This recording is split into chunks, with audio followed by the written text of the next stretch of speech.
So you've been scouring the web looking to find some great free fonts to use in your next design project. One is dafont.com.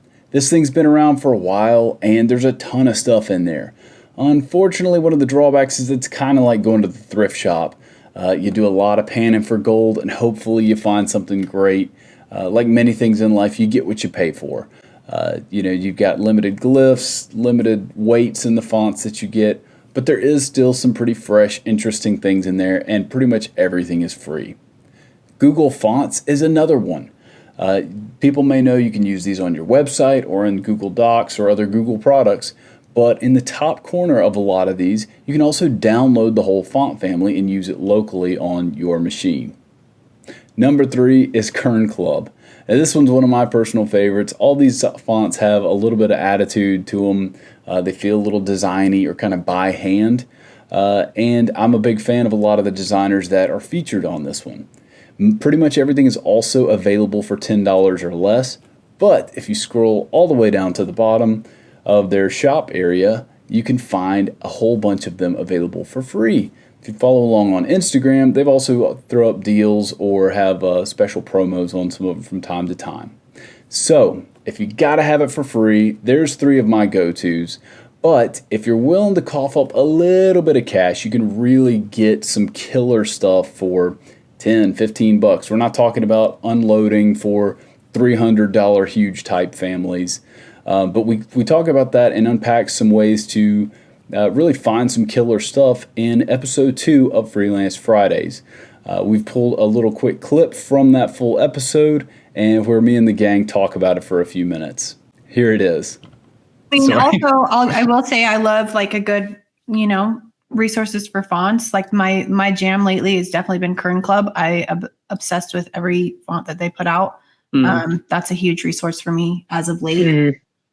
I am going to say that one's also on my list for those of you guys that haven't heard of Kern Club. They got a fun Instagram. It's kernclub.com is their website.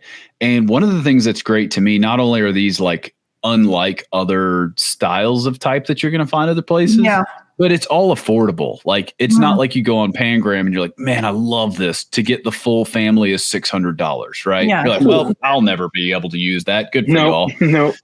But this stuff is all like, you're like, hey, you can't go nuts and buy the whole library, but you're like, ooh, this makes sense for this project. $10, no problem. Like it's an investment in the project or whatever. Yeah. So there's a lot of cool ththings, very different styles.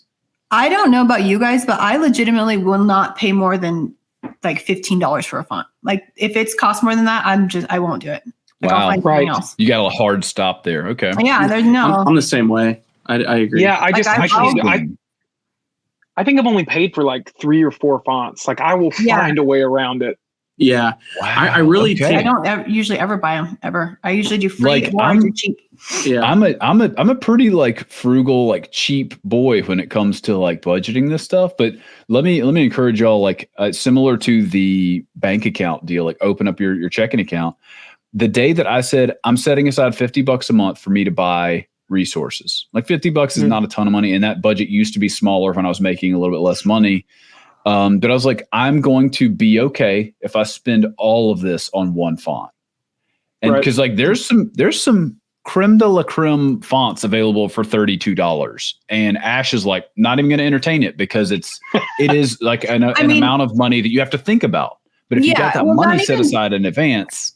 I guess, maybe if it was like, because like this is my thing. I feel like it's kind of like a gamble. Like you go buy the font, you spend $40 and you pitch it for like a client's, piece. And then they're like, oh, I don't like it. And then your font, you can maybe. And then you have a $40 font. Yeah. Yeah. And then I don't know. I mean, I guess it's like, unless I'm like in love with the font, I would avoid it. Or unless it's like a designer that I know that has made it, and then I'm like, okay, then that price goes up a little bit. You're investing in a buddy. It's different. Yeah. You're a good person. Yeah. No, oh my God. That's not what I'm saying. No. So I guess, and that's where and this comes with some seasoning. Like, okay, what is my style neighborhood? Like, will I use this again for multiple different things? And I've gotten a decent nose for like, no, this puppy's got some legs. There's a ton of different weights and styles in here. There's a bunch of fun alternates. This is going to be more than one project. I'm not rolling the dice hoping this one client loves it and then they poop on it and then it serves no more purpose. True. I have recently had somebody, it was low-key infuriating. They were like we're going through logo process and they're like, hey, we're not set on the type here. And like, what would it look like to see it in this, and this? And they sent me 3 different fonts. Fortunately, I owned one of them, but it was like fairly expensive. It was like over $20. And then another one that was $35. And then another one that was $30. Oh man! And I said, "Wait, you're. I mean, you know, it's a fairly decent sized budget project, but you're like, you're asking me to spend $100 so you can look at some stuff." Yeah, and I found a way around it. But like we had I like did some screenshots and kind of manipulated and just like, hey, this is what this looks like. Like, just so you know, like we land on this, I'll buy it. We'll figure it out. But that was like, if I have a client who comes to me and is like, hey, I want to use this specific font, like they send me the link for it, I'm like, okay, cool, send me once you buy it, send me the font and I'll absolutely create it. Sure. Like, I won't go buy I think it depends though on the type of project. Like if somebody's coming to me and they're like, oh, Josh, like we heard you're like the premier church logo designer. And I'm like, cool. Yeah, it's $3,000 and they're like, done, paid. And then I'm like, I need $16 for that font you asked for. What did you just do with the like stack of cash I just get? Like, that's a bad look. Yeah. If it's a social post and they're like, Ashley, you have to use this or it's not good enough. And you're like, exactly. Yeah, the budget for this project is $60. Like, and you're trying to get me to eat all of that on this font. Yeah, true. Totally different deal. Or if it's like a constant client, and you're like, okay, I'm going to be working with them for a couple of years. This is font, one of their fonts. Then I'm not complaining about a $30 font, but I still want them to buy it. Totally agree. See, but in my mind, I get 3 $10 fonts. That's where my mind messes with me. Yeah. I could get like some but I could get 3 $10. Mikey, you just said my favorite thing in the universe is not my wife or my kids. It's my Mac Mini, and I overpaid to be an Apple boy. That is true. And I don't have a comeback for that at all. It's priorities. Well, it's a tangible thing you can feel. You get a little bit more mileage out of it. I hear all those things. I'm just picking them up. I can't hug a font, so. All right, so this is another unsung hero in my mind is you work for them. It's a little bit less like you walk into Creative Market and it's like everything. You work for them feels slightly curated in a sense. Like it's a little bit different stuff and like cooler, if you will. And Kern Club is also kind of curated. Like the font is free and cheap, but like there's all kinds of stuff in there. And they'll have some killer deals. Like this puppy's $6, and this is like super interesting. I could see any one of these working for the types of projects that I do. I'll just kind of roll around here, and they've got like loyalty reward stuff. That's cool. I'll have to check that out. I've never heard of that website before. Yeah, that's really cool. I haven't either. What's another one that I've got over here? Okay, Typewolf and Fonts in Use. I've never heard of either of those either, but that's cool. Fonts in Use is really awesome. Yeah, and these are not necessarily like for font pairing or like font ideas. So you can see like, okay, that makes a lot of sense. And then you go like look up the fonts later and like you're stumped. You're like, all right, this is my logo font. I need to match it with my headline font, but do some differentiation. You can kind of see how some of those play together. Jeez, I'm dying over here.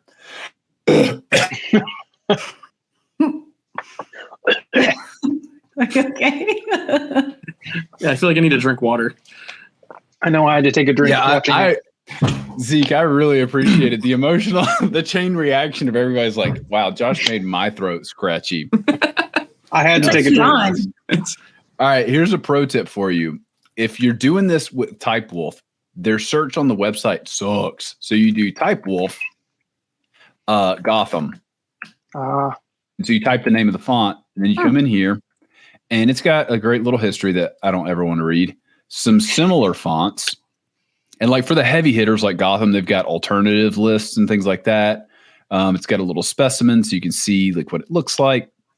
Closest match on Adobe, which is super nice and helpful. That's awesome. And then a suggested pairing. So like right up here, you've immediately got a bunch of little like nests of stuff to pick at. That's cool. But then here's like some visual examples. And so he's really like taking little snaps of websites, and he does like, I think like a weekly newsletter of like, here's some cool fonts around the world. So you can see like, oh, this is like, here's Gotham, but that's not at all the vibe I want. You kind of scroll down like, oh yeah, this is kind of it. You click in, Yeah. and then you can see, oh, that's how those play together. What fonts are they using? What's Maple? I've never heard of that one. Okay. Maple's on Adobe. Okay. And so you easily just rabbit trail yourself into finding some cool stuff you might not have thought about otherwise without just like scratching your head and trying to like poop out some magic. Did you guys know that Mikey is the lone wolf behind Typewolf? That's why he's wearing that hat. Yeah, he is. He's blushing now. He's like, I can't believe they finally figured it out. I actually know. Hopefully that was helpful. Every week we go live Friday at 1 p.m. Eastern. We've got 2 hosts, 2 guests, and together we all tackle one creative question. We've got some killer hosts and questions coming up. Until then, hope you have a good one. Adios, amigo.